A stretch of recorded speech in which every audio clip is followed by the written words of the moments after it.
The ancient forest surrounding Willow Creek held a peculiar secret known only to its oldest inhabitants. A door not set in a house or a wall, but standing completely alone, carved from dark, weathered wood and bound with iron that never rusted. Deep within the whispering pines, moss clung to its frame, and ferns bowed before its silent presence. Children whispered tales about it, that it led to hidden treasures or forgotten kingdoms. But everyone agreed on one immutable law passed down through generations.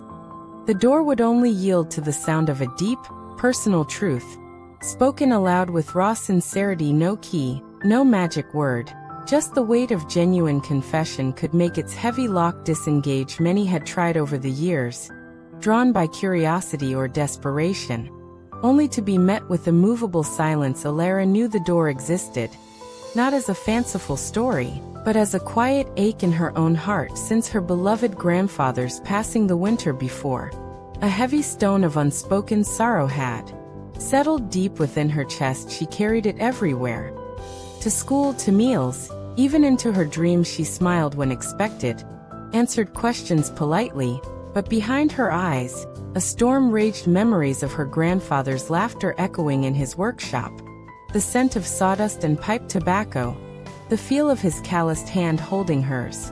All these precious things now felt locked away behind a barrier she couldn't breach. The world seemed muted, colors less bright, laughter distant and hollow. She felt utterly alone with her grief, a silent island in a sea of normalcy. One crisp autumn afternoon, the weight became unbearable. The golden light filtering through the turning leaves, so reminiscent of her grandfather's favorite season, was a painful reminder of his absence. Driven by a desperate, almost primal need for release, Elara slipped away from the village and walked the familiar path deep into the whispering pines. The air grew cooler, the shadows longer. She found the solitary door, just as the stories described, standing sentinel amidst the ancient trees. Taking a shaky breath, she stepped forward. "I wish you were here," she whispered, touching the cold wood. "Nothing, I miss you," she said, her voice trembling. The door remained stubbornly shut. Tears welled in her eyes. "It's not fair,"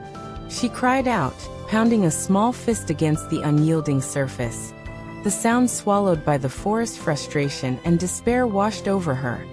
Even the legendary door seemed indifferent to her pain. Defeated, Elara slumped against the massive door, the rough bark of a nearby oak tree scratching her back. Silent tears traced paths down her cheeks as twilight began to paint the sky in hues of purple and orange. It was then she heard the soft crunch of approaching footsteps. Her grandmother, Maeve, emerged from the gathering gloom, her face etched with gentle understanding. Not surprised, she didn't ask why Elara was there.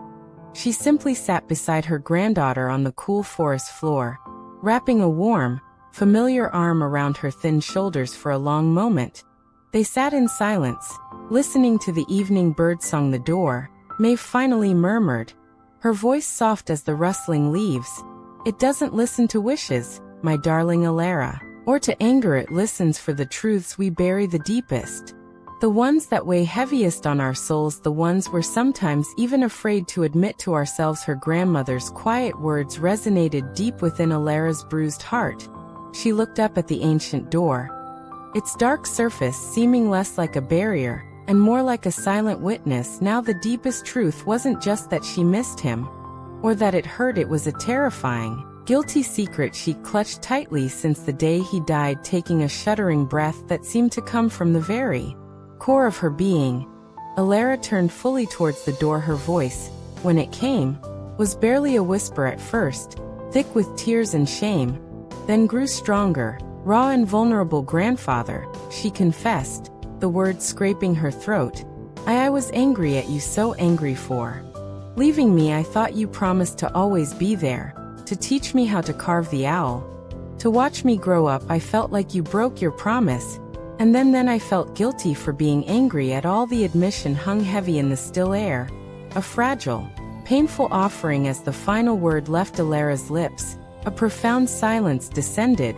deeper than before. Then, a resonant clunk echoed through the quiet woods, a sound that seemed to vibrate in the ground beneath them. The heavy iron lock, untouched for decades, shifted visibly with a slow, deep groan that spoke of immense age and reluctant movement.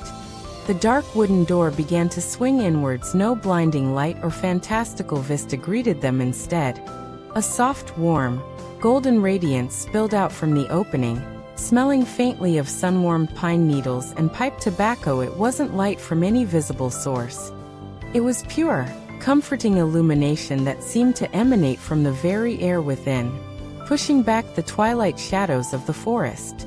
Elara stepped forward, drawn not by curiosity about what lay beyond, but by the incredible sense of lightness that flooded her being. The crushing stone of sorrow and unspoken anger dissolved, leaving behind a profound, gentle ache intertwined with pure love. The golden light washed over her, warm and soothing, like her grandfather's embrace used to feel. She didn't need to see treasures or kingdoms.